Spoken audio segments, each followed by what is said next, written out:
السلام علیکم ورحمۃ اللہ وبرکاتہ ان الحمد للہ والصلاۃ والسلام علی رسول اللہ وعلی آلہ وصحبہ ومن والا اما بعد. کتاب کشف الشبہات کی شرح جاری ہے. انشاءاللہ ہم اس ایپیسوڈ میں وہی مصنف رحمہ اللہ کی جو عبارات کنٹینیو کر رہے تھے. پی ڈی ایف کا پیج نمبر 12 ہے اور جو اوپر جو ڈاکیومنٹ کا پیج نمبر 833 ہے. والمراد من هذه الکلمہ، یہاں سے ہم نے انشاءاللہ پڑھنا ہے. تو مصنف رحمہ اللہ نے جو پہلے بات کی ہے وہ کلمہ لا الہ الا اللہ میں جو الہ ہے، الہ کا تصور، الہ کا مطلب مشرکین مکہ کے ہاں کیا تھا.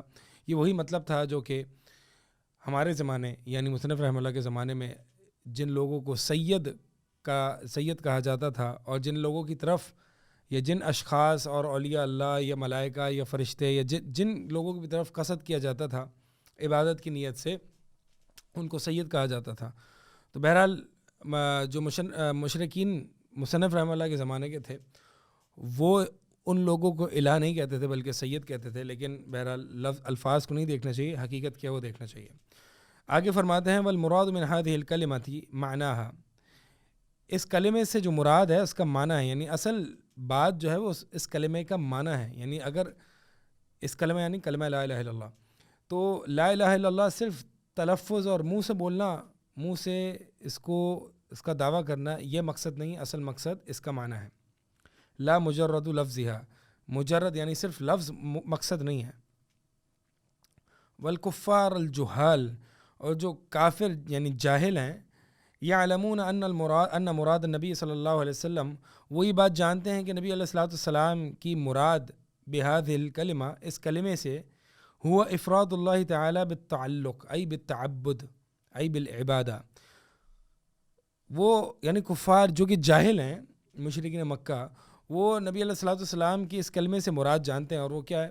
اللہ کو منفرد جاننا عبادت میں. تعلق میں یہ تعلق یعنی عبادت بھی ایک طریقے سے ایک تعلق ہے، یعنی تعلق کی جو سب سے اعلیٰ قسم ہے وہ عبادت ہے. والکفر بما یعبد من دونہ والبراءۃ منہ، اور کفار مکہ جانتے تھے کہ نبی علیہ الصلوۃ والسلام کی مراد اس کلمے سے اللہ کے علاوہ دیگر معبودان باطلہ سے برات کا اظہار اور اس کے ساتھ کفر ہے. فإنہ لما قال لهم، کیونکہ جب اللہ کے نبی علیہ الصلوۃ والسلام نے کفار مکہ سے کہا کہ قولوا لا الہ الا اللہ، یہ کہو لا الہ الا اللہ، تو قولوا، تو کفار مکہ نے جواب کیا دیا. یعنی اس جواب سے یہ واضح ہو رہا ہے کہ کفار مکہ نبی علیہ الصلوۃ والسلام کی مراد اس کلمے کا مطلب سمجھتے تھے. کفار مکہ لا الہ الا اللہ کا مطلب سمجھتے تھے. تبھی یہ کیسے پتہ چل رہا ہے؟ ان کے جواب جو انہوں نے دیا وہ کیا جواب ہے؟ اجعل الآلہۃ الہا واحدہ ان ھذا لشیء عجاب، کہ اے نبی علیہ الصلوۃ والسلام، یعنی نبی علیہ الصلوۃ والسلام نے ہمارے تمام معبودوں کو ایک معبود بنا دیا، یہ تو بڑی عجیب چیز ہے. یعنی یہ جو جواب دیا ہے اس کا مطلب کیا ہے کہ نبی علیہ الصلوۃ والسلام تمام دیگر معبودان باطلہ کی نفی کی دعوت دے رہے تھے، ان سے برات کا اظہار کرنے کی دعوت دے رہے تھے، اور ایک اللہ وحدہ لا شریک لہ اسی کی عبادت کی طرف دعوت دے رہے تھے. تو مشرکین مکہ نے کہا کہ یہ کیا بات ہوئی؟ ہم تمام جن لوگوں کو اللہ کے علاوہ معبود سمجھتے ہیں، الہ سمجھتے ہیں، ان کو پکارتے ہیں، ان کے نام پہ نظر و نیاز کرتے ہیں، ان تمام اشخاص، ان تمام ذات کو، یعنی ان تمام معبود کو ہم ایک بنا دیں؟ یہ تو کوئی ایسی چیز نہیں ہے. اور مشرکین مکہ رسالت کا معنی بھی معذرت کے ساتھ ہمارے زمانے کے بہت سے مسلمانوں سے بہتر جانتے تھے. وہ کیسے؟ وہ ایسے کہ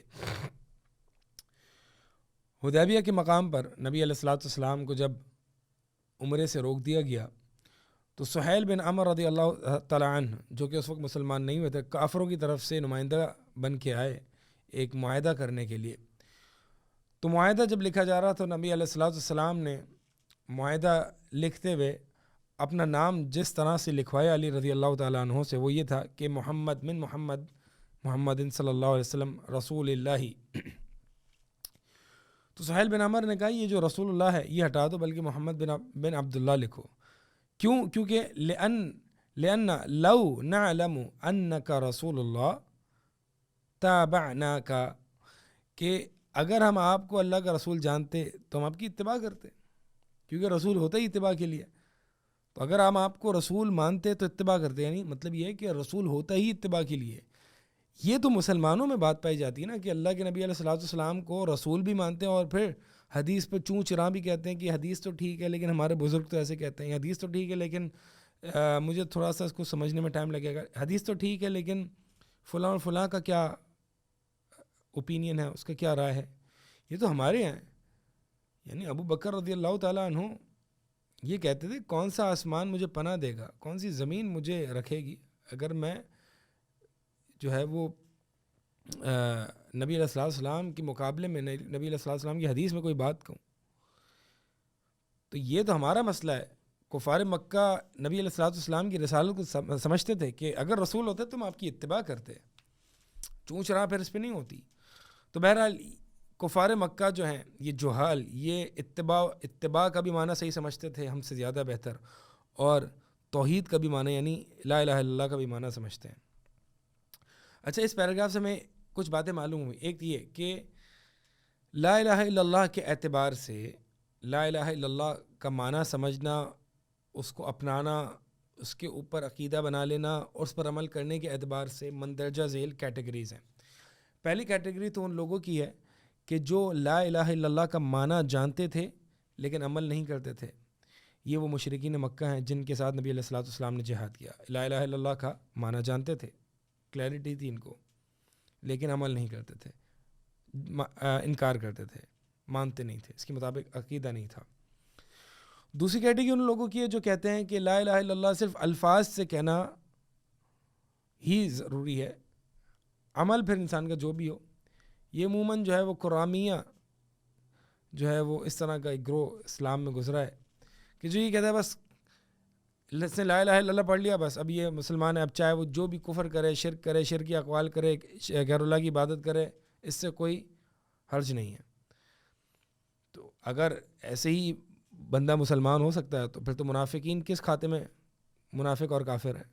وہ بھی تو زبان سے لا الہ الا اللہ پڑھتے تھے نبی علیہ الصلوۃ والسلام کے زمانے میں، لیکن دل سے ایمان نہیں تھا، عمل اور عقیدہ نہیں تھا. تو دوسرا گروہ وہ ہے جو یہ کہتا ہے کہ دوسرا گروہ وہ ہے جو کہ الفاظ میں سے محض ایمان لاتا ہے، کلمہ پڑھتا ہے، لیکن عمل کلمے کے بالکل الٹ ہے. یہ میں نے آپ کے سامنے ذکر کیا.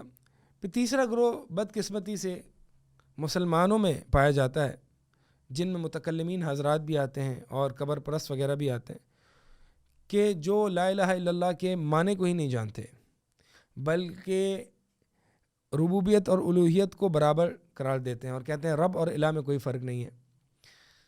اور اسی لیے نبی علیہ الصلوۃ والسلام کی جو اصل توحید کا جو میسج ہے اس سے غافل ہیں، ان کو پتہ نہیں ہے کہ اصل میسج نبی علیہ الصلوۃ والسلام کا توحید الوہیت ہے. وہ گویا کہ یہ باور کراتے ہیں کہ نبی علیہ الصلوۃ والسلام گویا کہ اس لیے آئے تھے کہ لوگ اللہ کو خالق، مالک، رازق، واحد مان لیں، حالانکہ توحید الوہیت کے لیے آئے تھے.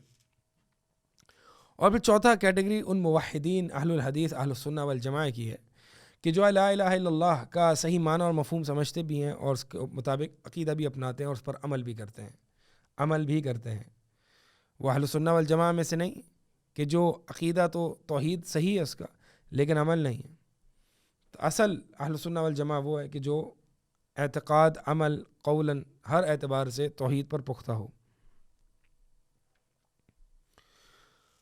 تو مصنف رحمہ اللہ نے اس پیراگراف میں یہ بتایا کہ جو کفار جو کہ جاہل ہیں، جاہل کس اعتبار سے؟ جہالت دو قسم کی ہوتی ہے. ایک تو جہالت کہ علم ہی نہ ہو، ایک جہالت یہ ہوتی ہے کہ علم تو ہے لیکن عمل نہیں ہے، تو اس کو بھی جاہل کہہ دیا جاتا ہے. جیسے کہ امام مجاہد رحمہ اللہ جو ہے وہ فرماتے ہیں ایک آیت کی تفسیر کرتے ہوئے کہ ہر گنہگار جو ہوتا ہے وہ جاہل ہوتا ہے، ہر گناہ کرنے والا جاہل ہوتا ہے. اگرچہ گناہ کا علم ہوتا ہے کہ یہ اللہ کی نافرمانی ہے، لیکن گناہ کرنے والا جو ہے وہ جاہل ہوتا ہے، تبھی تو گناہ کر رہا ہے. جاہل ہوتا ہے کہ یعنی عمل نہیں کر رہا، علم ہے لیکن عمل نہیں ہے، جس کو ہم عموماً اپنی اصطلاح میں پڑھے لکھے جاہل کہتے ہیں کہ یہ فلاں جو ہے وہ پڑھا لکھا جاہل ہے، یعنی جانتا ہے کہ صحیح اور غلط کیا ہے لیکن اس کے باوجود جو ہے وہ عمل نہیں کرتا، تو اس کو ہم کیا کہتے ہیں؟ جاہل. تو جاہل دو طرح کا ہوتا ہے، ایک تو جو لا علم ہے تو عمل تو ظاہر سی بات ہوگا ہی نہیں، جب لا علم ہے تو عمل بھی نہیں ہوگا. اور دوسرا جو جاہل ہے، جو اس سے بڑا جاہل ہے، وہ جو علم تو ہے لیکن عمل نہیں ہے، یعنی جانتا ہے، پہچانتا ہے لیکن عمل نہیں ہے. تو کفار مکہ کو یہاں پہ جو جہال کہا ہے وہ اس اعتبار سے کہا ہے کہ لا الہ الا اللہ کا معنی جانتے تھے لیکن اس کا انکار کرتے تھے، اس کو بجا نہیں لاتے تھے، اس پر عمل نہیں کرتے تھے۔ تو یہ جہال کفار جو ہیں وہ یہ لا الہ الا اللہ کا معنی جانتے تھے کہ لا الہ الا اللہ کا معنی یعنی لا الہ الا اللہ میں جو الہ کا معنی ہے وہ معبود ہے، نہ کہ رب ہے۔ فَإِذَا عَرَفْتَ اگلے پیراگراف میں فَإِذَا عَرَفْتَ أَنَّ جُهَالَ الْكُفَّارِ يَعْرِفُونَ ذَلِكَ، بس جب تم یہ جان لو کہ یہ جو جاہل کافر ہیں، يَعْرِفُونَ ذَلِكَ یعنی يَعْرِفُونَ معنی کلمۃ التوحید، کہ جب تم یہ جان لو کہ یہ کفار یہ کلمہ توحید کا معنی جانتے تھے، فَالْعَجَبُ بِمَّن يَدَّعِي الْإِسْلَام، تو تعجب ہے اس پر کہ جو اسلام کا دعویٰ کرتا ہے، وَهُوَ لَا يَعْرِفُ مِن تفسیر هذه الکلمہ، اور وہ اس کلمے کا معنی نہیں جانتا، تفسیر نہیں جانتا، ما عرف جہال الکفار، جو کہ کافر جاہل جانتے تھے۔ یہ ایک مسلمان جو کہ لا الہ الا اللہ کا دعویٰ کرتا ہے، اپنے آپ کو مسلمان کہتا ہے، وہ معنی نہیں جانتا۔ بل یظن ان ذلک هو التلفظ بحروفها، بلکہ وہ تو یہ سمجھتا ہے کہ بس لا الہ الا اللہ تو صرف اس کا حروف کے ساتھ تلفظ کرنا، لفظ ادا کرنا مقصد ہے، بول دینا مقصد ہے، اس کا معنی سمجھنا، اس کی حقیقت کو جاننا اس سے کوئی مقصد نہیں ہے۔ من غیر اعتقاد القلب لشیء من المعانی، بغیر یہ عقیدہ رکھے اس کلمہ، یعنی یہ جو مسلمان ہیں بس یہ سمجھتے ہیں کہ صرف الفاظ سے کہنا صحیح ہے، بغیر یہ کہ دل سے کوئی اس کا عقیدہ رکھا جائے۔ والحاذق منہم، اور ان میں جو زیادہ اگر کوئی پڑھا لکھا بھی ہے، یعنی ان قبر پرستوں میں سے، یا جو کہ لا الہ الا اللہ کا معنی نہیں سمجھتے، جیسے کہ والحاذق یعنی ان پڑھے لکھے، یعنی کہہ لیں متکلمین، اشاعرہ، ماتوریدیہ اور معتزلہ وغیرہ میں سے، جو کہ الہ کا معنی واجب الوجود یا قادر علی الاختراع سے کرتے ہیں، یعنی رب کے معنی میں اور خالق کے معنی میں الہ کا معنی کرتے ہیں۔ والحاذق منہم، اور ان میں سے اگر کوئی زیادہ دین میں اور عربی زبان وغیرہ میں پڑھا لکھا بھی ہے، وہ بھی والحاذق منہم یظن ان معناها، وہ بھی یہ سمجھتا ہے کہ لا الہ الا اللہ کا معنی جو ہے وہ کیا ہے، لا یخلق ولا یرزق ولا یدبر الامر الا اللہ وحدہ، کہ لا الہ الا اللہ کا معنی جو ہے وہ یہ ہے کہ نہیں خالق کی کائنات ہے، نہیں رازق ہے، نہیں مدبر ہے سوائے اللہ کے، یعنی رب، یعنی اللہ کے علاوہ کوئی رب نہیں، یعنی لا الہ الا اللہ کا معنی ان کے نزدیک کیا ہے، لا رب الا اللہ، اللہ کے علاوہ کوئی رب نہیں۔ حالانکہ یہ سراسر غلط فہمی ہے، غلط فہمی نہیں بلکہ بڑی غلطی، یعنی کلمہ توحید کا معنی ہی نہیں پتہ۔ فلا خیر فی رجل جہال الکفار، مصنف آگے فرماتے ہیں کہ اس شخص میں کوئی خیر نہیں ہے، اس شخص میں کوئی خیر نہیں ہے کہ جہال الکفار اعلم منہ، کہ جاہل کافر اس سے زیادہ جاننے والے ہیں، بمعنی لا الہ الا اللہ، لا الہ الا اللہ کے معنی، یعنی یہ اس شخص میں کیا خیر ہوگی کہ ایک جاہل کافر مشرکین مکہ وہ اس شخص سے جو کہ اسلام کا دعویٰ کرتا ہے، کلمہ لا الہ الا اللہ کو پڑھتا ہے، اس سے زیادہ کلمے کو جانتا ہے، یعنی اس بندے میں کوئی خیر نہیں ہے کہ وہ کفار مکہ سے بھی غیر گزرا ہے۔ تو یہاں پہ جو ہے وہ بات ختم کرتے ہیں مصنف رحمہ اللہ، اس کے بعد جو ہے وہ اگلی بات کا آغاز کرتے ہیں، وہ انشاءاللہ ہم اگلے ایپیسوڈ میں کور کریں گے۔ خلاصہ کلام یہ ہے اس پوری بحث کا کہ کفار مکہ لا الہ الا اللہ کا معنی جانتے تھے، لیکن بدقسمتی سے مسلمان جو ہے وہ لا الہ الا اللہ کا معنی نہیں جانتے، اگرچہ ان میں سے جو پڑھے لکھے ہیں، جو اپنے آپ کو علماء کہتے ہیں، وہ بھی لا الہ الا اللہ کا معنی کرتے ہیں لا خالق ولا رازق ولا مدبر الامر الا اللہ، یعنی لا رب الا اللہ، تو وہ بھی اس طرح کا معنی کرتے ہیں، یعنی وہ بھی توحید سے لا علم ہے۔ اور یہ واقعی ایک بڑا المیہ ہے کہ جیسے ہم نبی علیہ السلام کے زمانے سے دور ہوتے جا رہے ہیں، ویسے ویسے پڑھے لکھے لوگ بھی دین میں جو اپنے آپ کو علماء بھی کہتے ہیں، وہ بھی اس توحید کے اس کلمہ توحید کا معنی نہیں سمجھ سکے۔ حالانکہ سمپل سی بات ہے، صرف یہ دیکھ لیں، اگر بات سمجھ میں نہیں آئے یہ دیکھ لیں کہ کفار مکہ کا شرک کیا تھا۔ کفار مکہ آیا کہ توحید کو مانتے تھے تو کون سی توحید کو مانتے تھے، اور شرک کرتے تھے کس طرح کی توحید میں شرک کرتے تھے۔ یہ چیز اگر واضح ہوگی، اور قرآن میں یہ صراحتاً بہت ساری آیات میں یہ ذکر ہے، یا اللہ العجب، عجیب ہے واللہ ان لوگوں پر کہ قرآن پڑھتے ہیں، عربی جانتے ہیں، بلاغت، نحو، صرف اور دیگر فنون اور اصول کے ماہرین ہیں، وہ بھی اس دھوکے میں ہیں کہ مشرکین مکہ کا شرک جو تھا وہ ربوبیت میں تھا، الوہیت میں نہیں تھا۔ فیا اللہ العجب واللہ المستعان۔ اللہ تعالیٰ سے دعا ہے کہ اللہ تعالیٰ اس توحید پر ہمیں قائم رکھے اور اسی پر ہمیں موت دے۔ اقول قولی ھذا استغفر اللہ لی ولکم۔